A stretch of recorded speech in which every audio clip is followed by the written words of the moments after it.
Donald Trump has thrown the United States into a full-blown crisis again.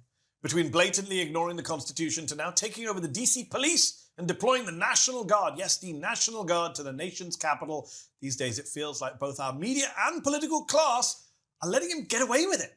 They're sane-washing him, and even worse, they're normalizing him. But there are still voices out there asking for Trump to be held to account. One of those voices, famously, is George Conway, lawyer, former Republican, and co-founder of the anti-Trump Lincoln Project. He joins me now. George, thanks for coming on Mehdi. Well, thanks for having me. So, a lot to talk about, but before we get into kind of the news, you and I recently, I think it's fair to say, debated Trump's former White House acting chief of staff. You carved him up, and I kind of cleaned up a little on the edges. You joined in with Mick Mulvaney, who was the first-term acting White House chief of staff. It was for my other show, Al Jazeera's Head to Head. Let's have a watch of a clip. I think we can play a clip. Mick thinks it's unfair to talk about fascism, authoritarianism. He didn't accept any of the examples I gave. Why do you think Trump is an authoritarian? Because of the very things that Ed wrote about in 2020. He thought it was possible that Donald Trump would ignore the results of the 2020 election. That's a fascist. That's authoritarian. He's also a pathological liar because he continued after people told him, people who came into the White House and told him, you lost. And he didn't want to believe them. He brought in other people. No staff person could prevent him from doing that. He wanted somebody to justify his lies. He is a pathological liar with no moral conscience, no decency, no honor. And that is the problem. And all of those people end up being fascists. You were right after January 6th. And I think it's a disgrace that you now sit here and try to defend him when basically he's done nothing but get worse. So you made the point about January the 6th. I agree with myself there. I agree with yourself too. You made the point there about January the 6th being an interesting evidence point for people when they talk about fascism. Because, and I was on News Nation this week where when I raised the issue of January 6th, the host, the conservatives, shut down the conversation. They don't want to talk about January 6th because a lot of them at the time came out and condemned Trump. Right. And that's on record, whether it's Piers Morgan, whether it's Mick Mulvaney, whoever it is, they came out. And now they are pro-Trump again, and they don't want to talk about that moment where they kind of saw who he really was. And I wonder, George, for people watching at home, a lot of Trump's allies, where do they, in what bucket do they fit into in your view? You know a lot of these people from before the Trump days. Your wife in the first term worked for Trump. Explain to us where you see these Trump people. Are they people who know who he is, but have made their deal with the devil? Or are there people like Mulvaney claiming, well, he got bad information? Well, I think there are different buckets of them. I think there are people who would be evil no matter what. I mean, I think Stephen Miller would be an evil person no matter what. And I think there are people like Mulvaney who could have gone either way. And I think there are a lot of people like that. And what happens is Trump sucks them in. Okay? I mean, it's like, he's not my favorite person in the world, but Comey, Director Comey once said that, you know, he sucks your, I forget what metaphor he used, but he basically sucks the life out of you or sucks the decency out of people. And that's what he does. And you have different buckets of people. There are people who will be bad no matter what, like Stephen Miller. You have people who just want to be in the game. You have people who are doing it because they need the money. And you have people doing it, you know, you have all sorts of different combinations of those, and people who are scared. What about the folks who just don't believe that he's capable of what he's capable of? You know, the people like, calm down. It's not fascism. It's not authoritarian. I think they're trying to convince themselves. Just joking. They're trying to convince themselves. And I think, you know, and that's the reason why when you talk about your interview on News Nation on January 6th, they don't want to hear about January 6th because it's not just because it challenges their views, but it's because they have no answer to the question, what would it take for you to say Donald Trump did something wrong? And if they didn't come out and stick with what, you know, with the irony being they did say he did something wrong but some of them, but then they had to roll it back. Some of them, I know some people, I won't say who basically said bad information from the very beginning. Let the wrong, you know, the wrong people were allowed to see Donald Trump, which is kind of silly because it treats him like a complete idiot. Yes. Yeah. Okay. He's actually, he is an idiot. He is an idiot, but he chooses his, he chose to bring, as I said on that clip, he chose to bring people in to give him the answer that he wants.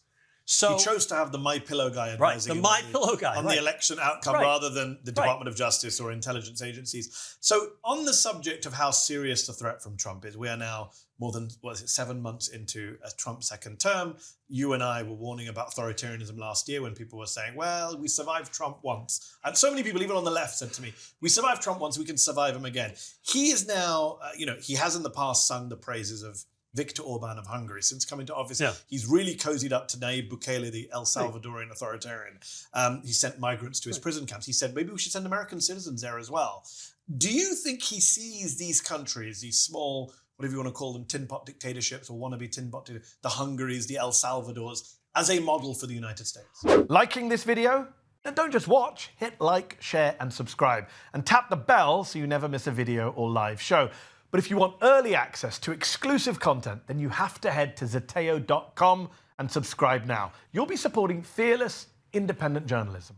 I don't think he sees these countries as such as a model, but I think he sees these people who have the same character traits as him, like Bukele and Orban and Putin and Netanyahu, as being comparable to him, or at least they are doing what he thinks people should be doing, which is acting in their own interest, acting without regard to morality, and exercising power in an unrestrained fashion. And that's what he wants to do. That's the essential Donald Trump. So the question then is, there's that line, when someone tells you who they are, believe them the first time. Yes. He said it 1,000 times, right? There's nothing left. Right. You and I don't need to go and make the case. He makes it himself. Right. I mean, remember the first term is like, oh, yeah, boy, he seems to like these dictators. Well, there's a reason. Yeah. Okay. None of this was unpredictable. I mean, we talk about how last year we were saying, he would be authoritarian. It's like, that's in 2020 we thought. So people say, oh, George Conway, Mehdi Hasan have Trump derangement syndrome. They're obsessed with this. My problem is I may never say anything about Trump or ever again, but Trump keeps saying this stuff. He keeps bringing it up. Right. So when you remember with Mulvaney, I brought up the idea of a third term. I'm 100% convinced that Trump is considering finding a way to stay on in office. Steve Bannon, but third term? It's not going to be a term. It's not going to be a term, exactly. Stay in office. Until they bring him out of the box. Steve Bannon is talking about trying to find constitutional loophole. Just this past week, Trump was showing off in a closet in the White House to the Azerbaijani Trump 2028 dictator, Trump 2028 merch. He laughed and said, people want me to do it. And of course, his foreign guests flattered him and said, we want you to do it. And again, people don't like when you do this on social media, but can you imagine Barack Obama in 2013 showing a foreign dictator around the White House, opening a door and saying, here's my Obama 2016 merch. I plan to stay. They flipped out about the brown suit. So I think they would have flipped out about a red Obama, forever hat. It's just But at one point, do we stop? What the evil genius of Trump, who we agree is a moron, but the evil genius of Trump is that he has discovered a way, he and his people, to use humor, meme, sarcasm, trolling as a defense mechanism. So when I say to somebody, Trump wants to stay on, that's a serious issue. If American democracy might die in 2028, and the other person, maybe an apolitical person, a low information, it's a classic narcissistic play. If you've ever dealt with narcissists at work or in your family, one of the things, they'll say something to insult you or to stick the knife in or something outrageous. And then you'll say, what are you talking about? Or that's outrageous. And they'll say, I was just joking. You don't have a sense of humor. And that's what Trump doesn't actually have a sense of humor. Okay. He doesn't know what's funny. He knows that he can make people laugh, but he doesn't actually have a sense of humor. But that is a classic narcissistic ploy. It's like, I was just joking. What's wrong with you? But it also helps them, right? Because it's hard for people like you and me to get people who don't follow politics closely, don't follow the news closely, which is most Americans. When you say to them, Trump's out, don't be silly. My friends went, but he's also at the same time conditioning people to accept the proposition. The more we see the joke, the more we see the Trump 2028 merch. When he does it, it seems less shocking. Correct. What do we do about it? How do you stop conditioning? We call it out. We call it out. And our failed media. Our failed media has to call it out because, that's exactly right about the failed media. It's just like, it just gets tiresome to say the same things over and over again. That's part of it. Part of it also is he exhausts us. He exhausts people. Yeah, and that's what narcissists do. If you've ever had one in your life, it's like, why fight? You got, the only way you can do it, the only way you can deal with narcissists is basically either ignore them if you can, but you can't. Okay, you cannot, or get away from them, which is what I guess a lot of people are doing. So let's just talk about the media for a while. You appear on a lot of media outlets. You've been following this stuff for a while. We're talking about dictators, authoritarians. Donald Trump is set to meet on Friday with Vladimir Putin in Anchorage, Alaska, to be clear. Not in Russia. Well, they do have the nesting dolls in the souvenir shops there. Yeah. Nearby. Sarah Palin once said, I can see Russia from here. So but another great candidate the Republicans put forward. Your party's had some real choice people. Not anymore. I have a former party. Thank you. Although you were in the party when Palin was put forward. I would have sued you. Right? Although you were in the party when Sarah Palin was a candidate. I'm not going to ask you, did you vote for her? Yeah, but John McCain was there. Okay, fair enough. So before we get to I want to talk about the actual substance of the meeting. But again, on the media coverage and the Sane-Washing, Trump said twice this week, I'm going to Russia to meet Vladimir Putin. And with a few if Joe Biden had said he was going to the wrong country to meet Putin, would it not have been a bigger story? Of course it would have. Why do we grade Trump on this curve? Because we've seen Hannibal Lecter, sharks and electric boats, Arnold Palmer's penis. I mean, how many things have we seen? It's just not shocking. This is a man who, we learned today that they want to take the Smithsonian and make its version of American history conform with his. Well, this is a guy who didn't even know what Pearl Harbor was when he first flew out there, and his chief of staff, General Kelly, had to tell him. Okay, he's completely not there. Yeah. Okay, he's not there. He's a moron, as we say, but he's also he's just not there. But is it one thing, again, you and I, so interesting having this conversation, because you and I have been following this for a decade now. Most Americans do not. We have to keep reminding ourselves. Right. The vast majority of Americans do not follow the news, do not follow politics. They'll see Donald Trump on their TVs, but they don't know the day-to-day nonsense. So when you try and explain to them how kind of batshit crazy he is, how abnormal he is, it's very hard to get it. I meet a lot of foreigners. I travel a lot around the world, and I meet a lot of people abroad who can't believe Trump is as insane as the late night comics make him out to be. So they rationalize, he must actually be playing 4D chess. Yeah. This all must be part of a plan. You must be exaggerating. And it's very hard to say, no, it is, what you see is what you get. What you see is what you get, absolutely. Again, that's the Sane-Washing by the media that helps him get away with that. So he goes on the rooftop of the White House recently, goes for a walk without any warning on the roof, shouts out to people that he might be building nuclear missiles, just a joke. And then ABC News, I want to read out the headline that ABC put out. Trump takes an unusual stroll on White House roof. I mean, any other president did that. That would be the headline? Yeah, no. I mean, Joe Biden's out on the roof. What's crazy? It would be time for 25th Amendment. Yeah, absolutely.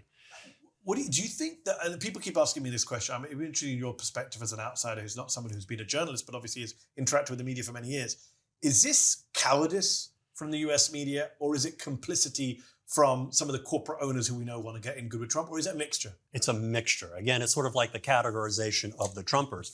I mean, there's fear of retribution, which is now a factor that we hadn't seen, I think, during the first term. Yes. There is also it's not news anymore, right? It's got to be something new and different. So they take what he gives them on any given day because they can make a headline out of it on one day and on the next day, but they never put the pieces together. He's a great assignment editor for newsrooms. And they never put it all together. And also it's part of it. It's hard to believe unless you're paying close attention. It's like the Europeans you were talking to.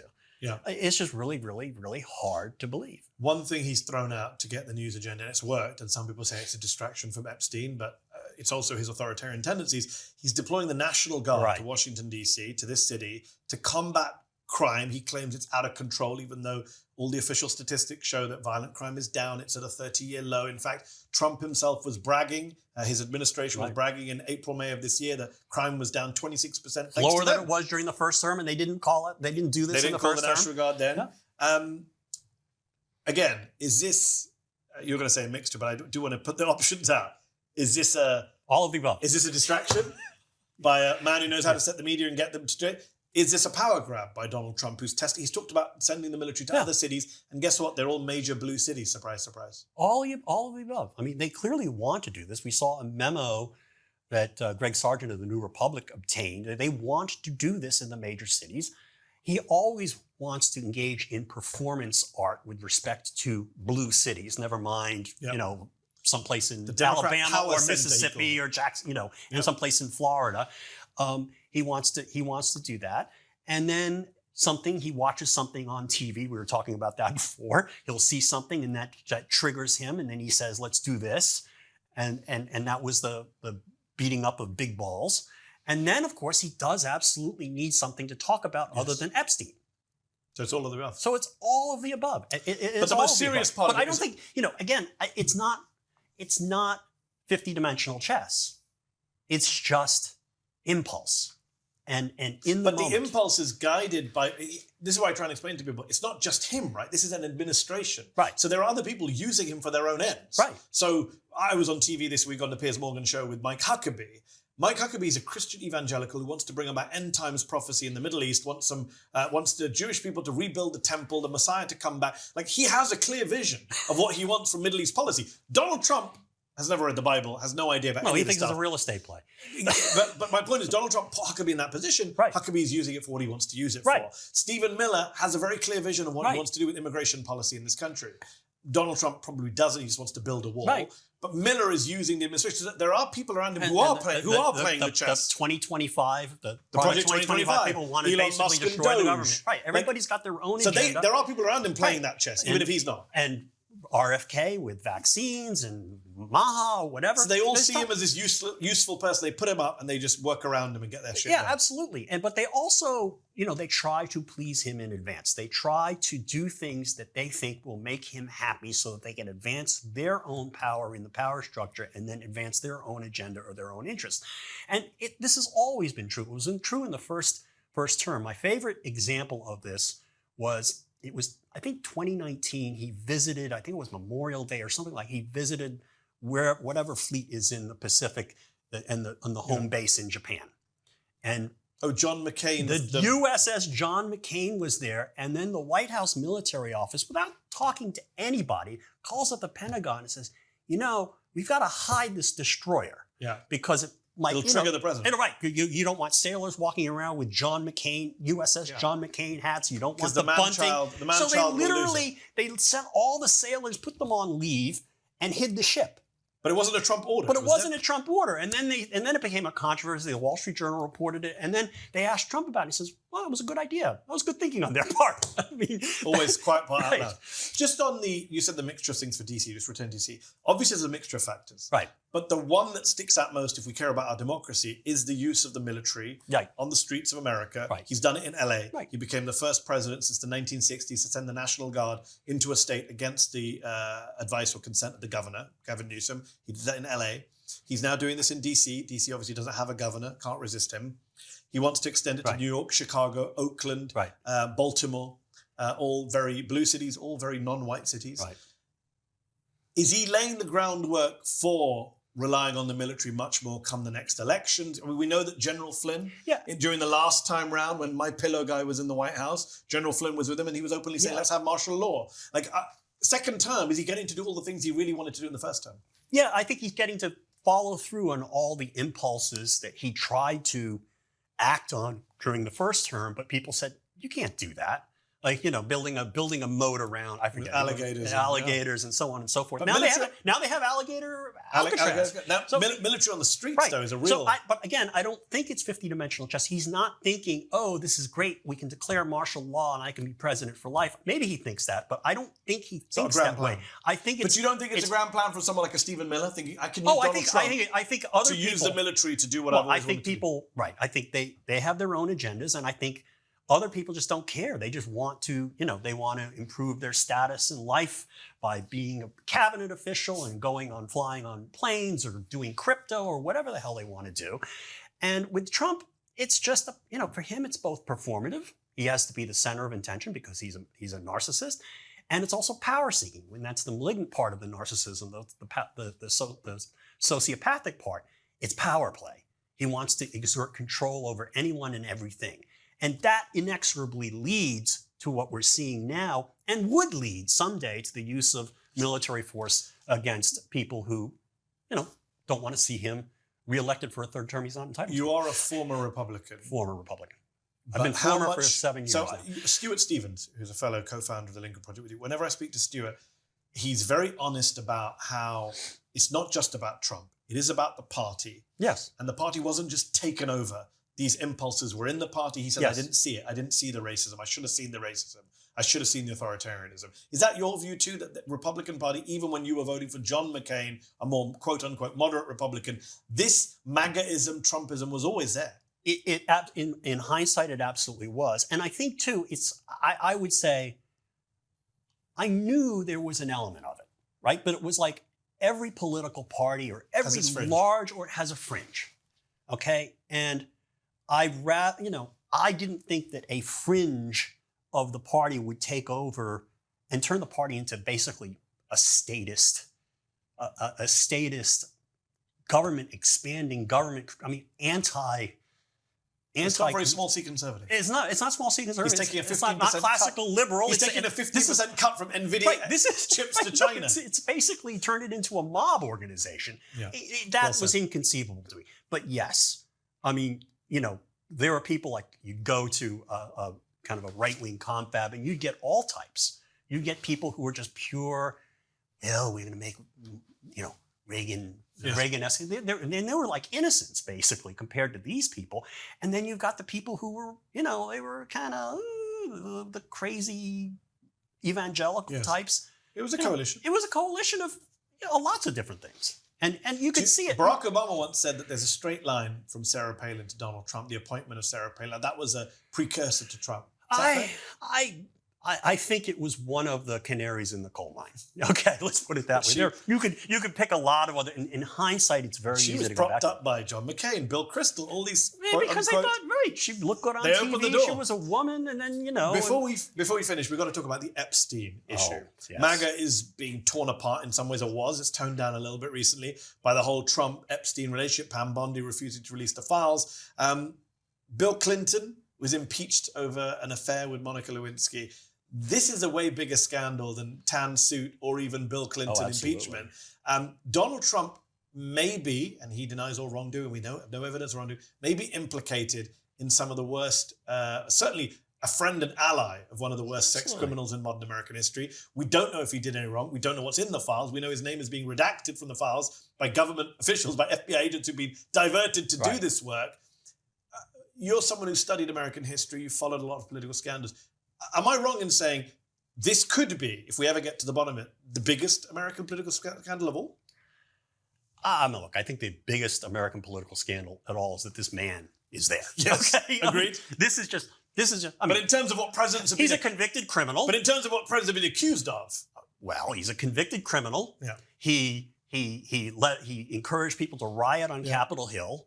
Okay, then freed those people. Yeah. And then now is, But a secret friendship with a child sex trafficker, which he then covers up the files of. I think it's pretty big. It is, but it's of a piece. Interesting. Okay, this man is an adjudicated sexual abuser. Okay, adjudicated by a jury in the Southern District of New York, found liable for something that most people, as the judge said 3 times, consider rape. The thing about Donald Trump is. And of course, he sued ABC News when George Stephanopoulos said that, even though Stephanopoulos was quoting the judge and ABC News settled. Yeah, Stephanopoulos didn't quite say it the right way, but the judge said it 3 times, okay? And he's right. I mean, because New York law had a particular definition of rape, and it doesn't matter. But the point of it is there is no bottom with him. So that's why it's hard for me to say, the Epstein thing is a huge scandal. It's like, no, it's of a piece.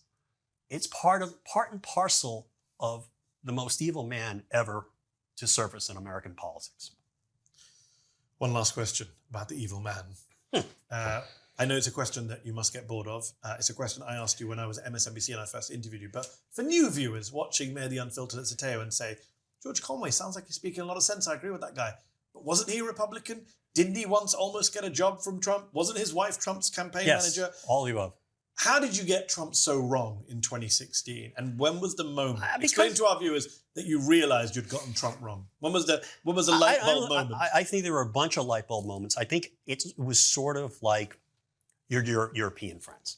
All right, now it makes sense. But when I first saw it, it's like, okay, well, he couldn't possibly be that bad. And I hadn't read up on the psychology stuff by then. I thought, a guy like him would become president. And yeah, he's an egomaniac, and yeah, he's self-centered, But so all politicians are. Can be moderated in office. He can be moderated in office because there are all these people over in the West Wing who are going to moderate him, and he's going to want the record of history to be, he wants to be in the pantheon of great presidents. So that's how you justify it to yourself. This guy who's said, grab them by the, and Muslim ban, you justify voting for him in 2016. He was rough around the edges. You justify, well, he was Islamophobic and misogynistic. Misogynistic, yes. And then he's elected. When's the moment when you go, shit, I got it all wrong? It just started from the very beginning, for the first week, when he's lying about the crowd sizes, and then just the whole series of things. Like, the guy actually means all this stuff. He's just not. It's not that he's just some guy just sort of spouting off, and there is just a rotten core in there. And I think for me, maybe the moment was when he fired Comey and talked about bragged about it to the Russian ambassador. There were just a whole series of moments where I'm trying to figure out, like, what is wrong with this man? And it's like, he's truly evil. And he's and from a psychological standpoint, he's a narcissistic sociopath. And you cannot, in the end, you can manipulate somebody like that. People do manipulate him, but you can't control him. And in the end, the bad instincts always win out, and they get worse. The bad instincts certainly are winning out. And there was just you couldn't Sane-Wash it. George Conway, we'll have to leave it there. Thank you so much for taking time out for us today. Appreciate it. Thanks for having me. Did you like this video? Don't forget to subscribe to this YouTube channel and turn on notifications. For exclusive content and to support our independent, unfiltered journalism, head over to zeteo.com. Your support matters.